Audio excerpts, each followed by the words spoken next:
بسم اللہ الرحمن الرحیم۔ میرے عزیز دوستو، آپ سب کو ناز ٹی وی 4 کا خوش آمدید۔ دوستو، اس وقت ہم ایک نہایت ہی نازک موضوع پر بات کرنے چلے ہیں۔ جیسا کہ آپ کو علم ہے، آپ ملم بنیں تو ساری دنیا میں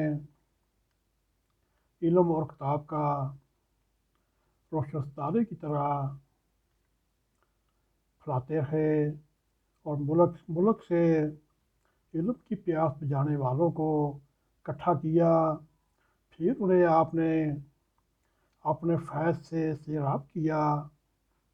مگر کیا آپ کا اپنا گھر، اپنا محلہ، اپنا صوبہ اور اپنا ملک علم سے بے بہرا؟ اور آپ نے جب ہاتھ میں زرعی انقلاب کا پرچم لے کر نکلے تو آپ نے ملک بھر میں ٹریکٹر پھیلا دیے، تھریشر تقسیم کیے اور نئی ٹیکنالوجی والے بیچ بانٹے۔ مگر اپنی بستی، اپنا علاقہ، اپنا صوبہ، اپنا ملک کے کسان اسی طرح ہل چلاتے رہے جیسے سینکڑوں سال سے چلاتے آئے۔ لیکن آپ کے پاس وقت ہی کہاں تھا؟ وہ تو آپ قدرتی طور پر ہیرو بن رہے تھے اور سامنے آ رہے تھے۔ جب آپ نے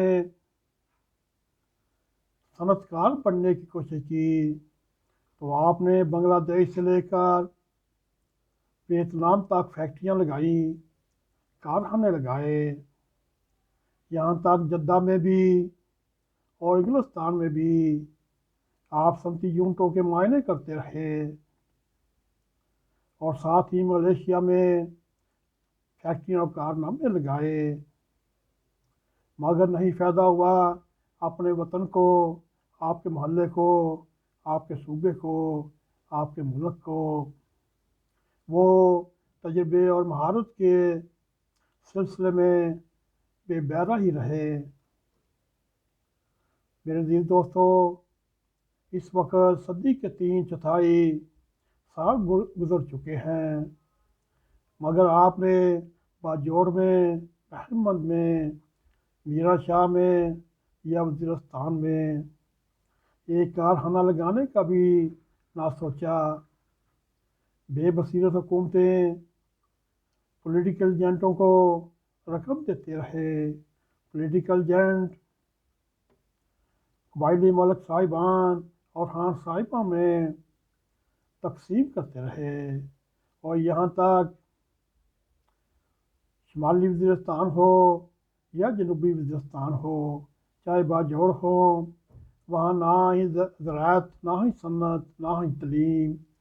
اور اگر انہوں نے بندوقیں اٹھائیں تو آپ ان کو دہشت گرد کا رتبہ دیتے رہے۔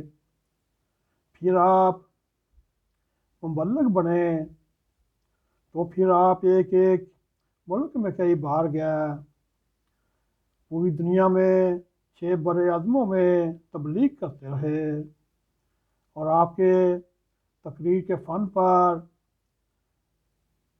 پوری دنیا اشش کر اٹھی۔ یہاں تک بادشاہوں نے آپ کی عزت افزائی کی اور آپ کو محلات میں ٹھہرایا، اور قیمتی ایوارڈ بھی ملے۔ یہاں تک کہ یوٹیوب نے آپ پر نامات کی بارش کر دی، چاروں طرف آپ کا ڈنکا بجا۔ مگر ان کامیابیوں، کامرانیوں کا کیا فائدہ جب آپ اپنی بستی سے چند فرلانگ کے فاصلے پر جہالت، عملیت پسند نہ ہونا اور مختلف رسومات جہالت کے ساتھ بال کھولے راج کرتی رہی، یہاں تک آپ کے بائی گاؤں کے پاس لوگوں نے ایک ذہنی مریض کو درخت کے ساتھ باندھ کر پتھر مار کر سنسار کر دیا، اور دوسری طرف آپ دنیا بھر میں ایک مشہور ہستی بننے سے بہتر تھا۔ آپ اپنے علاقے کے عوام پر محنت کرتے، انہیں وقت دیتے، ان پر اپنی تخلیقی قوت ساز تجربہ ان کے اوپر ڈھیلتے اور ان کی صلاحیتوں پر خرچ کرتے۔ میرے دوستو، آج میری بستی کے لوگ، میرے اڑوس پڑوس کے مسلمان، مثالی مسلمان ہوتے، وہ کچھ نہ کر سکے جو ملک کے دوسرے حصوں میں ہوتا رہا۔ میرے عزیز دوستو، آپ دنیا کو زیر کرنے کی بجائے اپنے علاقے میں صحیح معنوں میں ایک اسلامی معاشرہ قائم کرتے، اس سے بڑا المیہ کیا ہوگا، اور اس سے بڑی ستم ظرفی کیا ہوگی۔ کوئی ایک شخص بھی باہر نہ نکلا جو اس مظلوم، حواس باختہ اور ذہنی مریض کو بچانے کی کوشش کرتا۔ اور آپ جب برداشت، رواداری، تحمل اور محبت کے وعد نصف صدی سے کر رہے ہوں، اور میں یہ نہ کر سکا،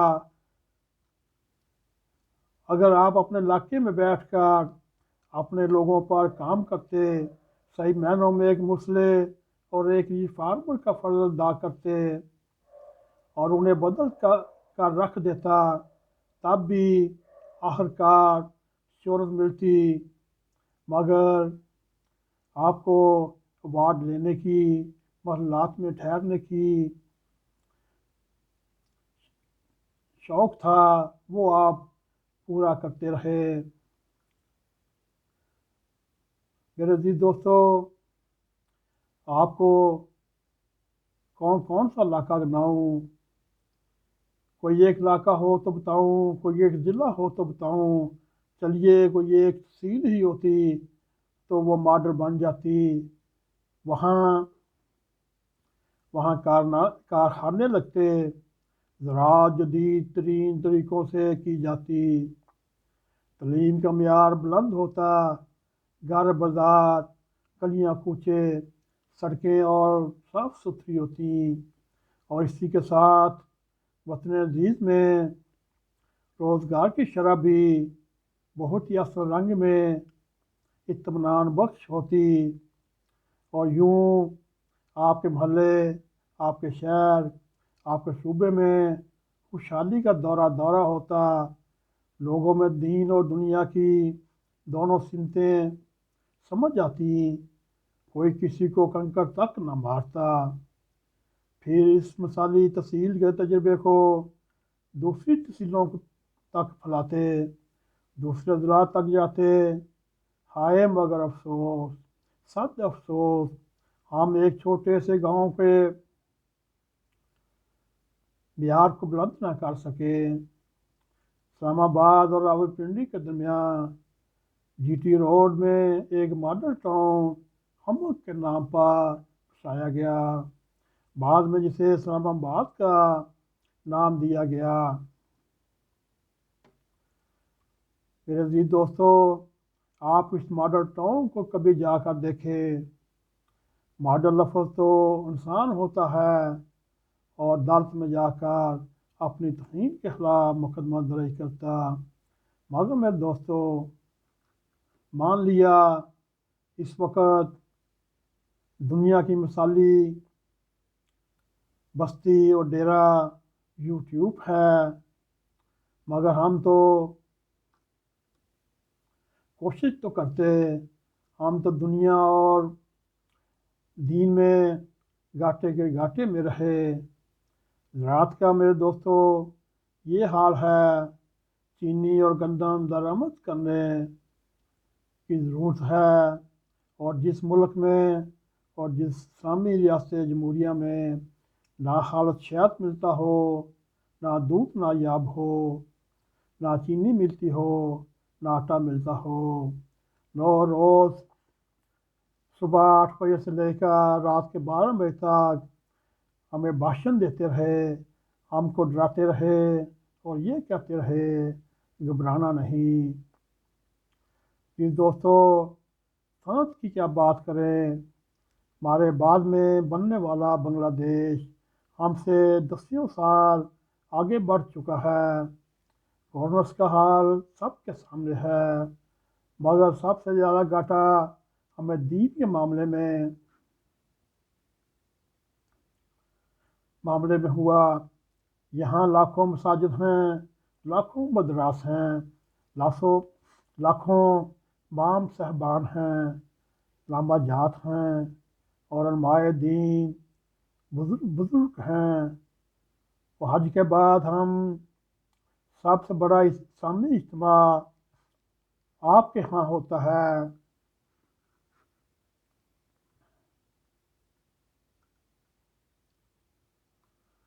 اور وہاں پیران اعظام کے بابرکت وجود بستی بستی میں موجود ہیں۔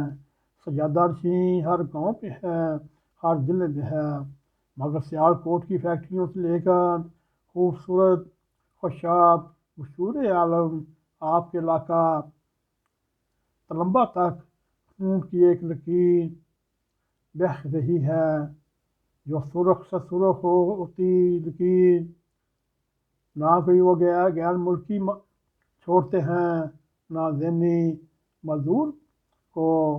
کبھی قادیانی آ جاتے ہیں، کبھی عیسائی آ جاتے ہیں، کبھی ہندوؤں کی لڑکیاں اٹھوانے شروع ہو جاتے ہیں۔ کیا آپ نے کبھی نوٹ کیا، کیا ہم کبھی قتل کے بعد روتے بھی ہیں یا نہیں؟ ہم صرف آؤ بقا کر سکتے ہیں، اور اس طرح کبھی قاتلوں کو ہیرو بناتے ہیں، ان کو اپنے دور کا ولی اللہ بناتے ہیں، اور پھر آپ کہتے ہیں ہم درست ہمت میں جا رہے ہیں۔ کبھی آپ نے یہ کہا یہ غلط ہوا، اور بہنوں کے قاتل اب رہا بھی ہونے لگتے ہیں، اور یوں بے گناہ ہوں، چاہے وہ قادیانی ہوں، چاہے وہ ایم ڈی ہوں، چاہے سری لنکا کا انجینئر ہو، چاہے تلمبا کا میاں چنو کا مشتاق ہو، ان کو سڑکوں پر گھسیٹ کر مار دیا جاتا ہے۔ جب پھر آپ سے بات کرتے ہیں تو ہمیں بھی ڈر لگتا ہے، کب یہ نعرہ لگا دیں یہ جا رہا ہے گستاخ رسول۔ اس کے بعد آپ کی اللہ تعالیٰ نے زندگی بڑھائی ہو تو بچ جائیں، نہیں تو یہ ان پڑھ ہجوم جاہل ہجوم جو اس وقت پاکستان میں سر اٹھا رہا ہے، بلکہ سر نہیں اٹھایا بلکہ وہ اٹھا چکے ہیں۔ اب بچے فیملی کو یہ یقین نہیں ہوتا ہمارا بچہ باہر جائے اور کسی مذہبی انتہا پسندی کے شکار ہو جائے اور اس کی لاش ہی گھر آئے۔ اور اب تو یہ وقت آ چکا ہے، والدین اپنے بچوں کی منتیں کرتے ہیں، ترلے کرتے ہیں، اور یہ کہتے ہیں خدا کے لیے آپ بازار بھی جائیں، کالج بھی جائیں، یونیورسٹی بھی جائیں، دفتروں میں بھی جائیں، محفلوں میں بھی جائیں، کبھی مذہب کے اوپر گفتگو نہ کرنا، اگر کی تو وہ کچھ بھی ہو سکتا ہے۔ میرے عزیز دوستو، ہم یہ سوچنے پر مجبور ہو چکے ہیں، ان انتہا پسند گروپوں کی وجہ سے ہم کہاں پہنچ چکے ہیں۔ دوستو، اگر ان کو کنٹرول نہ کیا پھر ہمارا کیا ہوگا، وطن عزیز کا کیا ہوگا۔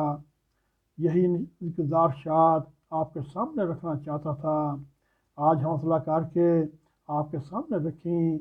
اے میرے عزیز دوستو، آپ سب سوچئے یہ مسئلہ کیسے قابو کیا جائے گا، مگر میری سمجھ تو جواب دے چکی ہے۔ ہم تو آخر میں یہی کہتے ہیں، اللہ تعالیٰ پاکستان کو اپنے حفظ و امان میں رکھتے ہوئے اس کی حفاظت فرمائے۔ اسی کے ساتھ ہم آپ سے اجازت چاہتے ہیں۔